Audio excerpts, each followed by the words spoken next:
Welcome back to the best year of your life. I'm so excited to be here today with Tanya Rapley. I know we are going to learn a lot. I'm going to begin by sharing a little bit about Tanya, and then we'll get started. Tanya is an internationally recognized millennial money expert and consultant. She is the co-host of the Ashton Kutcher produced show Going From Broke and the creator of the award-winning site MyFab Finance, which catapulted her to the forefront of millennial money matters. An internationally recognized financial expert, Tanya was deemed the new face of wealth building by Black Enterprise magazine. She is the founder of #Banish the Balance Challenge, where she helped over 5,000 participants eliminate $250,000 worth of debt in 60 days. Her mission is to help people break the cycle of living paycheck to paycheck so they can do more of what they love. Let's begin first, Tanya, with your aspiration. How did you become interested in financial health? Yeah, I became interested in financial health because I felt like I had done everything right and I still wasn't living the life that I desired or the life that I dreamed that I would when I graduated from college. I was living in New York City, working at a nonprofit organization, and I was the coordinator of community initiatives, which meant I brought in community programming for women throughout Brooklyn, New York. One day I brought in a finance workshop and I was sitting in the back of the room and I was like, you brought this workshop for them, but you need it. And unfortunately, I was too financially insecure. I don't say broke. I was too financially insecure to pay someone else to help me improve my finances. And so I started learning how to do it on my own. And then that just came the thing like, if I need this, other people need it. And let me create this resource and it'll hold me accountable to achieve my financial goals and help people in the process. And here we are almost 10 years later. I love it. And I can so much relate to not being able to afford having that coach or that consultant. So the only option that we're left with is, well, we're going to have to learn it on our own. So it's a great story. And it's awesome that you have been able to turn that into helping so many people. So I love that. And I really appreciate your vision to create a women-focused financial platform that is a safe place for women. So tell us why you have chosen to focus on financial wellness for women. Yeah, I mean, with one, I'm a woman, and I felt like it's one of the things that's important for me in the business or creating anything is that it's authentic to who I am, and I don't feel like I have to perform to show up. And so with MyFab Finance, I'm a woman. I talk to women about money. I felt like a lot of financial resources that existed were male dominated.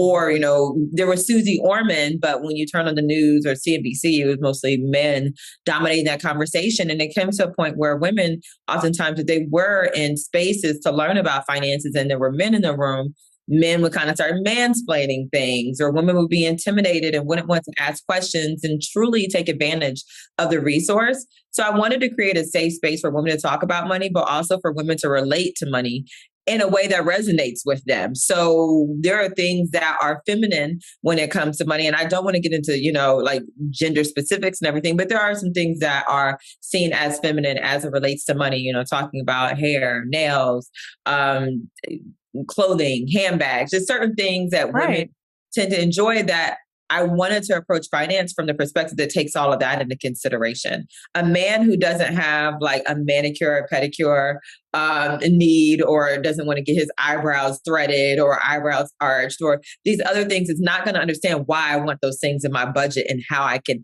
allocate space in my budget for those things. So that is the reason why I created it and focused solely on women. Yeah, I love you had said intimidation, and that's literally the word I wrote down because I was going to ask about that because it's so true. It can be, especially when you are coming from a place of scarcity and lack, probably some shame around that. It's not easy to go and ask, possibly the other gender about this. It can make it really hard. Sometimes it's two different worlds. And there's certain things I'm not going to worry about, and not to say that women don't enjoy sporting events or women don't enjoy golfing or there are things that men traditionally enjoy that I don't need to include. Or I don't need tea time in my budget. So it's, it's understanding that it won't be a space for everyone or every woman, but there are also male dominated spaces that don't have any room for women. Exactly. Exactly. And so why do you think that this is important for our economy and our health altogether to have this safe space for women? Because I truly believe that women are the backbone of society and the backbone of our families. And if we're financially secure, it allows women to make better decisions. It allows women to own their power. It allows them to show up differently for their families. And that leads to a better society. I know that we live in it's a male dominated when we think about the president. We've never had a woman president and here in the United States, and it can be male dominated, but women run the show. And I just feel like if we're going to enact any change, it starts with creating change within the women in our society. Yeah. And you're so right.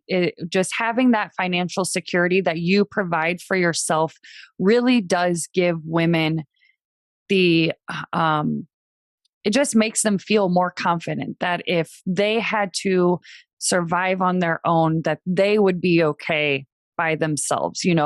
Cool, I have a man or I have a partner, that's great. But, if I had to do that on my own, I can survive. And I definitely know that. I mean, I was a single mom starting at the age of 16, and that's what I did for 16 years of my life before I had, my significant other helping me with that stuff. So I can definitely relate.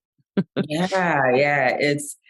And just in case you have to become a single parent, and unexpected, I'm going this year, the top of this year, me and my ex-husband decided to go our separate ways. And now I'm a single mom at 38. And thankfully, so I'm a financial educator and been a financial educator. So my son and my life and my son's life has not been significantly disrupted because of my own financial security. And it was easier for me to walk away from that relationship or any relationship that doesn't honor me because I'm financially secure.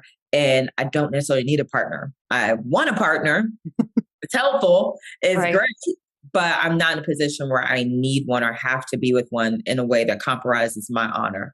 Yeah. And I love that you were able to do that for yourself and for your son. So that yes, and I want more women to be able to do that. I know, girl, let's all the women. But I want families to stay together. I am team family. If I am team family, but also in the same sense, I am team own your power and do not remain in a situation that diminishes you or doesn't allow you to show up and as your best self for yourself or your child. And I don't want any woman to stay in a situation like that because of money. Absolutely. Absolutely. Because then they do feel stuck and just stay in the situation. So we do often equate having money with constant sacrifice, endless hours of work, and a joyless life. So I love the look that you have of deprivation as not an effective financial strategy. It is really unique and hopeful and an expansive perspective. So can you say something about how this works and how we might begin bringing this perspective into our relationship with money? Yes, we don't do deprivation as a financial freedom strategy.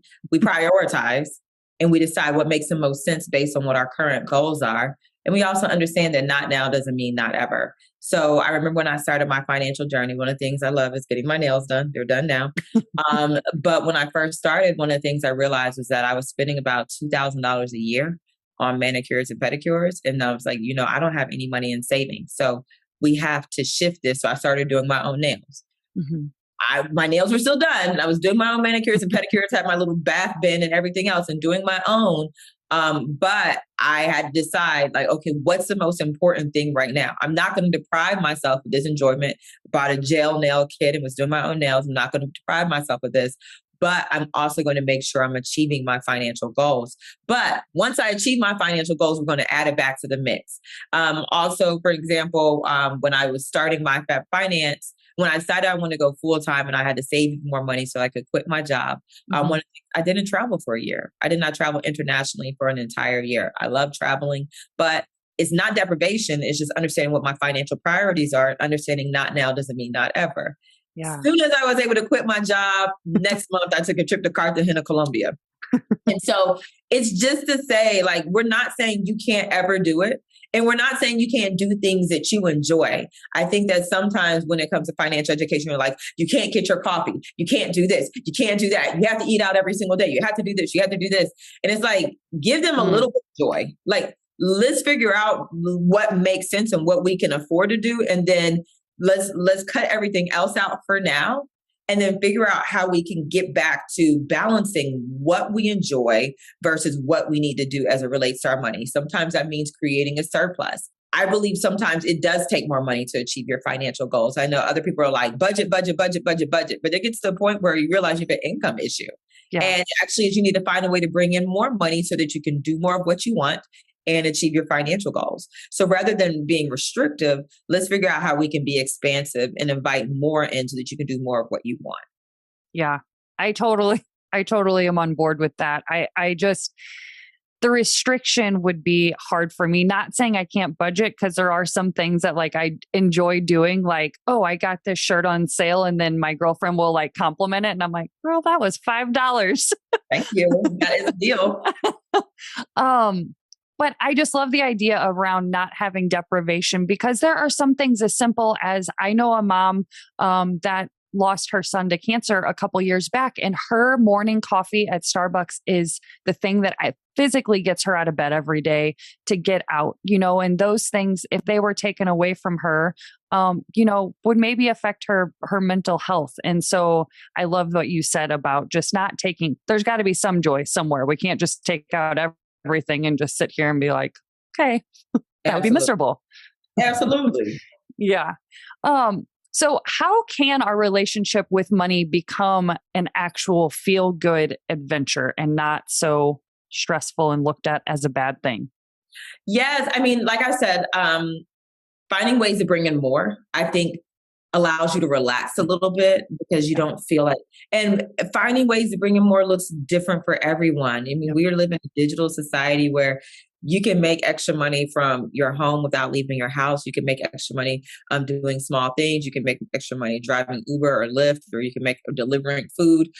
So that's one of the things, like find ways to bring in more to achieve what some of your financial goals are. But I think also reshifting our perspective. One of the things that says, like, sometimes I don't say I have to, say I get to.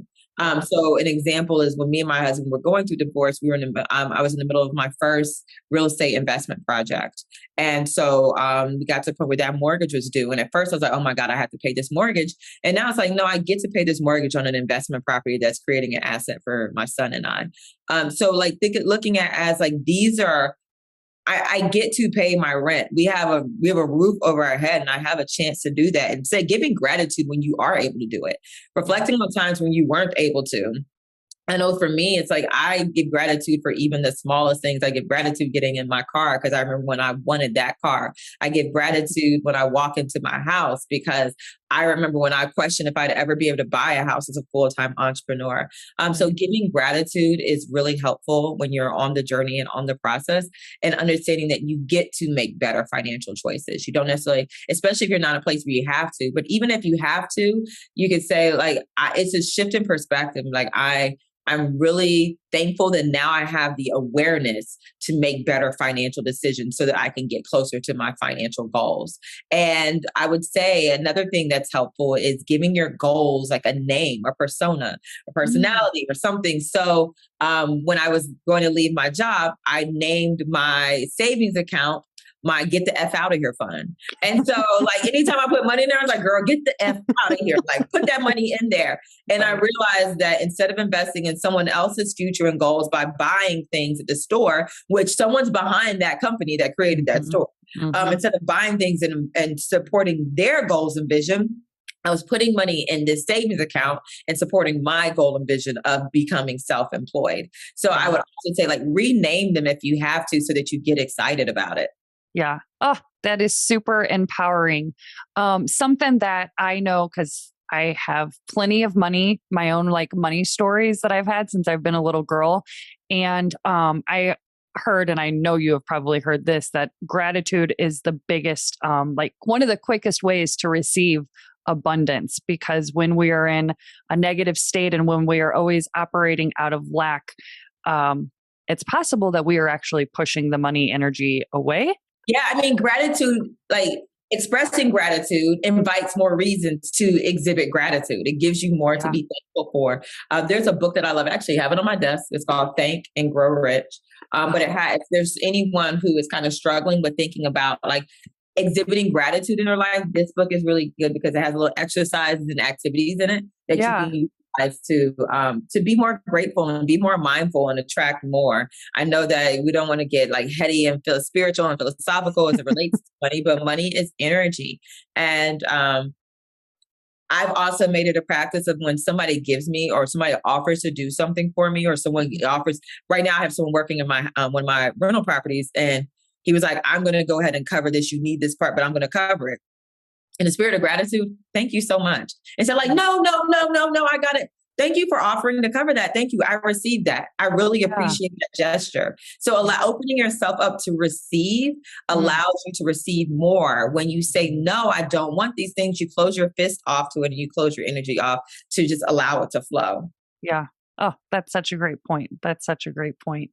So, how can we expand our vision around money and still work to balance between saving, paying debt, and enjoying our lives? Yeah, that's like everybody wants to, right? I would say you really have to figure out what your first focus is. And the thing that's important to understand is when you focus on one area, it often, I don't want to say trickle down because the trickle down method, but it often impacts the other areas. And so if you're saying, I want to be more mindful of my spending, you'll start to look and realize you have more money left over before the next payday because you're being more mindful of your spending. And that's money that you can put aside and save. And so I would say, figure out what your goals are first and foremost. Do we need to save money because we don't have a savings account? Do we need to pay off debt because we're positioning to purchase a home or make a big purchase that is based on our debt to income ratio? Decide what's most important for you at that moment and focus on that one thing. Don't try to focus on too many things at one time because a lot of times that is what creates financial overwhelm. Yep. I was going to say that would be really defeating if you feel like I can't balance all these things. You want me to save? You want me to pay debt? Which one? Most people can't. When I got started, I couldn't. And now I can because I've been a financial educator for 10 years. I've gotten to the point where I don't even budget because Yeah. I've been mindful of my money since 2013. And Yeah. so what I think that's what's also important is to understand that it's a muscle and it gets stronger and stronger over time. Just like I love working out at the gym. I love lifting weights. That's my thing. And sometimes I might take a couple of weeks off, but because that muscle memory is there, when I go back in the gym, I can lift heavier than I probably could have, like, when I had been in the gym for a couple of months. And so Right. same thing, like build your money muscle, like continue to build it and continue to build it. And one of the things I love about when you learn how to do money on your own and when you like learn these concepts instead of paying someone else like fix your credit or whatever, Right. regardless of what happens, you know how to fix it. Yep. You're less likely to panic or stress because you know how to fix it. I would be lying if I said that, everything going on this year, like everything's just been smooth sailing. It hasn't been. Like, let's be honest. I'm an entrepreneur. I'm a mother to a toddler. I have a Yeah. lot of financial responsibilities I took on when I was in a relationship. But one of the things that I know to be true is I know how to do money. And so if I'm stressed about something, it's like, that's going to happen. But let's go back to what we know to be true. And what we know Right. to be true is you know what to do in this situation. You've done it before. And that's why it's important to build that muscle, that money muscle, because when you know you've done it before, you know you can do it again. Yep. Amen to that. That's like soundbite quote worthy right there. I'm really passionate about money and things. That's great. All right. So, as we have been kind of saying, financial stress has been a huge impact on everyone's health. And I think we have all experienced some level of frustration, embarrassment, shame, or even depression around money. What are some of the ways that we can work to shift often the negative, strong emotions and patterns that come up around money? I would say, well, one of the things is ask yourself, whose relationship is this? I would say with money. So a lot of times we take on other people in our lives' relationship with money instead of creating our own and asking ourselves, whose relationship is this with money? Has this proven to be true in my life? Or is this what they experience and I'm internalizing their experience and it's not based on my own? I know I reference myself quite a bit because I was my own first client and student, but my mother and father were career military and my mother grew up with a different upbringing than I grew up with. There was more financial stability in my upbringing. And even now as an entrepreneur and the mother that I am, my finances are very different from hers. Like my mom, I don't know she ever could have like fathomed making $1 million in a year, where that's my reality. Mm-hmm. And so there are certain things there are certain fears that she might impose on me based on her experience that do not reflect my experience. And so I want other people to ask themselves, is this my experience or is this their experience? And if it is your experience, understand that so much can change in 3, 6, 12 months. Your life can change in 12 months. And if it is your experience, understanding that you have the opportunity to shift it. And what I always say is look for examples of what you want to be true, that it can be done. And so if you're a single mother and you don't have money in savings, get on YouTube and watch videos by single mothers who have saved a significant amount of money. Watch videos of single mothers who have paid off a significant amount of debt.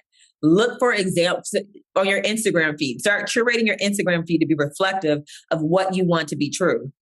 Because when you've seen it done and you see others do it, then you start to believe you can do it yourself. So it's okay if this is your experiences with lack. Yeah. Let's look to other people who have pulled themselves out of that resonate with you, that you can identify with, and start taking that in, start ingesting like their messaging and everything else so that you know that it's possible and that reminds you that it's possible. Yeah.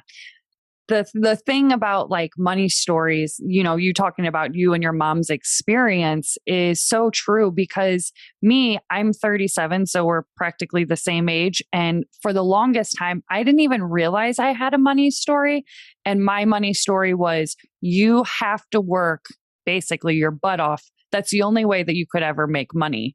Mm-hmm. And that was just like the background that my parents had. My mom, was then struggling as a single mom when my parents divorced. And it was just, I held on to that story. Like, oh, I can't be successful because my mom, that's not the background I come from. And then I had to work through a lot of stuff to get through that story. But like you said, looking at those inspirational stories of other women or whoever you want to see and say, don't say that can never be me. Say, no, that person done it. I can surely do that too. Yes, I can do it too. They're not a unicorn. And that's what I tell people, even with me and what I've built, like, I'm not special. I'm not. Like, the only thing that might be special about me is I really like people and I hold myself accountable. But those aren't skills that I was born uniquely with. Like, I'm not the person with that skill set. I'm not particularly brilliant. But one of the things I do realize is that, like, I've started to train my parents to think differently now. Yeah. Because there is that equation that you have to work hard to be successful and have money. And I do think it takes work. Yes. But it takes working smart. Like, I make more money now working less because I work smart. Yep. Versus when I was working 60 hours a week to make $50,000 a year, and now I can work 60 hours a month and make that amount in a month, maybe even work 40 hours a month and make that amount in a month.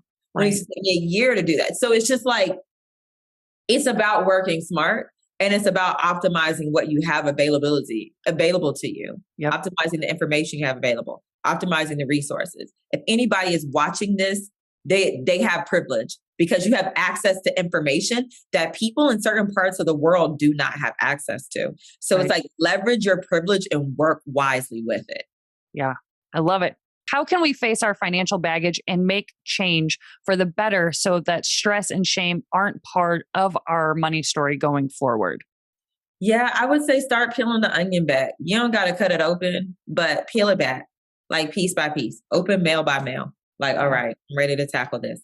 I'm ready to tackle this. I'm ready to call them back. Let me pay this off. Let me pay this down. Like, start bit by bit by bit. I think that people become overwhelmed. They're like, they just want to rip the Band-Aid off. And that might work for some people, like rip the Band-Aid off, face the shame. Like, what situation have we gotten ourselves into? But you have to know your personality type. So I would actually say that's the first thing. Know your personality type. Know whether you're the type of person who needs to just dunk yourself in the pool, or if you're the person who likes to dip your toe into the pool. If you're the person who likes to dip your toe into the pool, let's open mail by mail. Let's open bit by bit and address issue by issue. But if you're a person who likes to dump yourself in the pool, okay, let's open it all. Let's sit down. Let's say, okay, this is what it is. This is where I'm at. And like, let's figure out how, like, what's the first thing I want to do to get out of this? So Yeah. figure out how you like to address things, not how I like to address things, not how the financial expert on TikTok says you should address things, not how the newsletter says you should address things, how your life has shown you that you like to deal with your problems, and then say, okay, I'm committing to dealing with this. I'm committed to taking action on it. Yeah. And maybe my action is dunking myself in it and like just going all in. Maybe my action is bit by bit. Yeah. I love that you said that, because I feel like I'm such a person that if I see something like you said, that financial expert on TikTok, and I'm like, I have to follow it this exact way. There can be no other way. And I'm like, that's not true. I can do it. It can be whatever way that works for me. And like you said, and our personality, because if I dunked all of myself, I would probably not look at it for another 5 years. Right. One of the things I tell, and I was in a coaching program last year, a mastermind that I paid like $50,000 to be a part of. And it was really helpful for me. But one of the things that we discussed in that coaching program, and I told my coach, I was like, there are a lot of ways to $1 million. Mm-hmm. And I know I signed up for your program and I appreciate the knowledge that I'm learning from you, but your way is not absolute. There's a lot of ways to $1 million. Yeah. And so there's a lot of ways, now when it comes to financial freedom, the math is save more than you spend. Like that's the math. But there's different ways to save more. There's different ways to spend less. And there's different ways to bring in more money. So you don't have to do it just like someone else does it. Right. Yep. So making financial decisions can be daunting and confusing. What are some of the skills and knowledge we need to help make sound financial decisions? Mind your behaviors. I think that people think that financial education is all about sitting in a classroom and learning about like interest rates and everything else and financial jargon. A lot of it is behavioral. If you mind your behavior, you will get so much further than someone who can read you the financial encyclopedia from front to back. It's all behavior based. None of this education makes sense if you are not actually doing behaviors that help improve your situation. And so that means like maybe finding a way to have added accountability or joining a community of others who help you create better behaviors. I do like, one of the ways I like learning is podcast. And so like before I became a real estate investor, I was listening to real estate podcast, Real Estate Rookies. I was listening to that podcast every day for like 3 months before I purchased my first investment property. Yeah. And it was not just, I was creating a behavior in myself. It's like, okay, I was starting to look for deals. I was starting to like think about myself as a real estate investor and how I could purchase my first property and everything else. And I had listened to this podcast so much and focused on becoming a real estate investor that my first deal was so easy. I saw the house November 20th. We closed December 13th. Like, oh my gosh, it was super. My first, and I had been listening to podcasts for 3 months straight. Right. And so, and it became behavioral. It became that I had tuned into this so much that my behaviors were now reflecting what I wanted to become. Yep. It's so funny that you say behaviors, because you're right. The classroom thing, anybody right now could go and pay for a course, Google how to save money, how to do whatever. But until you implement those and put those into action and change behaviors is when things are really going to change. Yeah. But people do think of it as like daunting, like I'm just going to sit in a classroom. No, you learned yours by probably driving in your car, working out, listening to those podcasts. And that's I love podcasts. So it's the best way to learn. It really is. And you learn from people who've done it before. Exactly. Like the evidence of success. And then I'm listening to people who like don't have a fraction of what I have or bring to the table. I'm like, if they could do it, I could do it. I'm listening to people who are like, yeah, I was homeless and bought my first investment property. Like, what? Like, okay, if they can do it, you surely could do it. So it is like, sometimes it motivates you like, man, I got to get this done. But that's a great thing about podcasts. You hear other people. And one of the things that when I'm seeking to learn something, I don't like to learn from the person who's like at the top of the field. I feel like they're so far removed from where I am. And that's the great thing about podcasts is a lot of times you're interviewing everyday people who are in similar situations as you or were in similar situations, not that far removed, who have a lot of valuable insight that they can offer you. Yeah.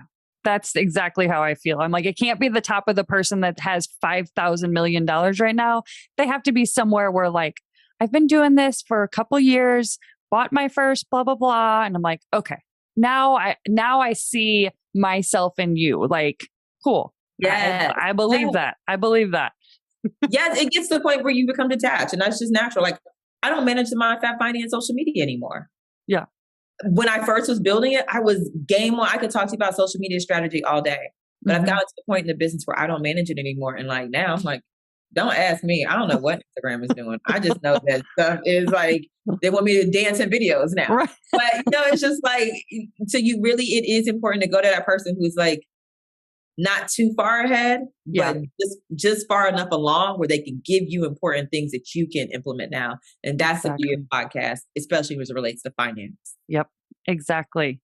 So if we wanted to go from financial insecurity to financial security this year, what mistakes should we avoid and what actions should we take? I would say the first thing is become more mindful of your spending.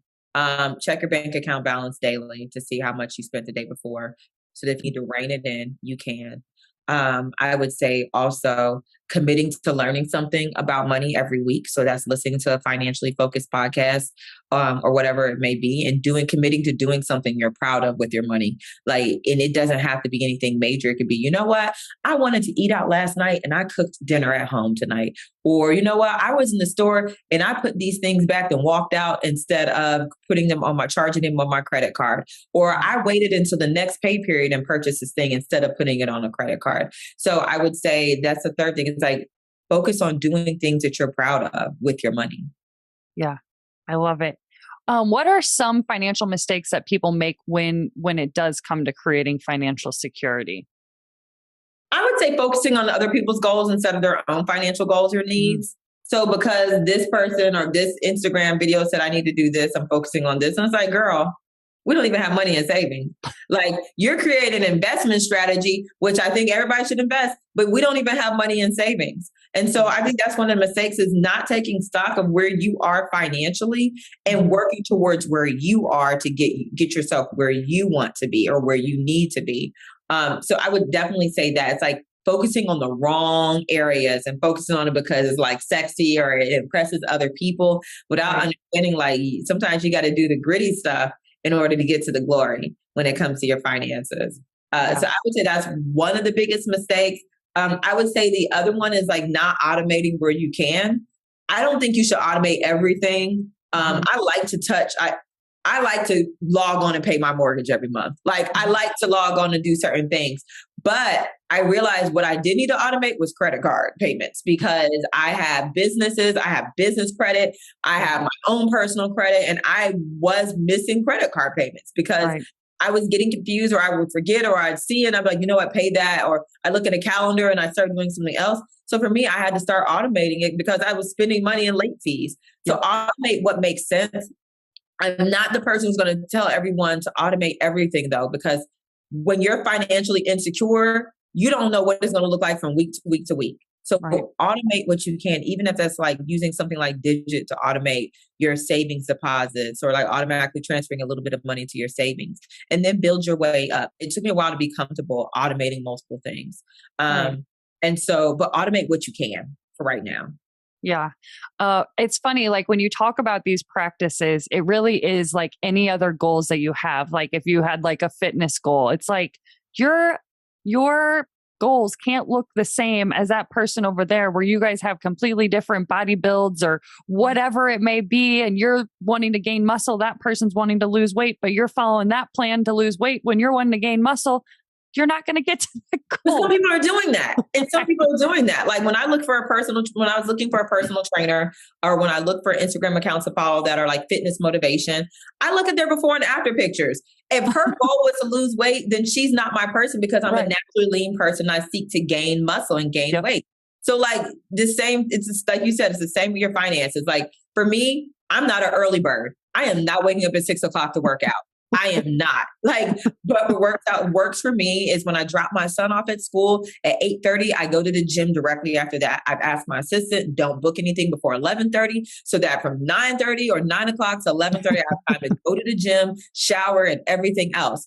Yeah. I've had to find a way to build it into my schedule in a way that works. Whereas Yep. my trainer might work out in the evening at 6 p.m. I don't really like it. I'm burnt out by the end of the day if I work out in the evening. Exactly. You have to figure out what works for you. And like, I don't want anybody listening to this to say, you know what, spending all my money works out for me. Because it doesn't. It doesn't. No. It feels good momentarily, but let's be honest, it doesn't. But you have to figure out like, what are the financial behaviors that I can adopt that resonate with my personality type? Exactly. So Tanya, as we move towards our end of our time together today, what are some final things you can share with our audience to help people make the best year of their life financially? So I just said money persona, right? So with My Fab Finance, we have our money persona quiz, mymoneypersona.com, to get a better understanding of like how you deal with money and how you relate to it and where you are. So I definitely recommend that. I would encourage everyone to like just sample some financial podcasts. There's so many of them out there. There might be different, like you might like different hosts more than others. So start sampling some financial podcasts so you can start to ingest some of like the goodness that they're sharing. And so you can start being more mindful and creating better behaviors. And then I would also say lastly, like really focus on gratitude. Everybody could use more gratitude.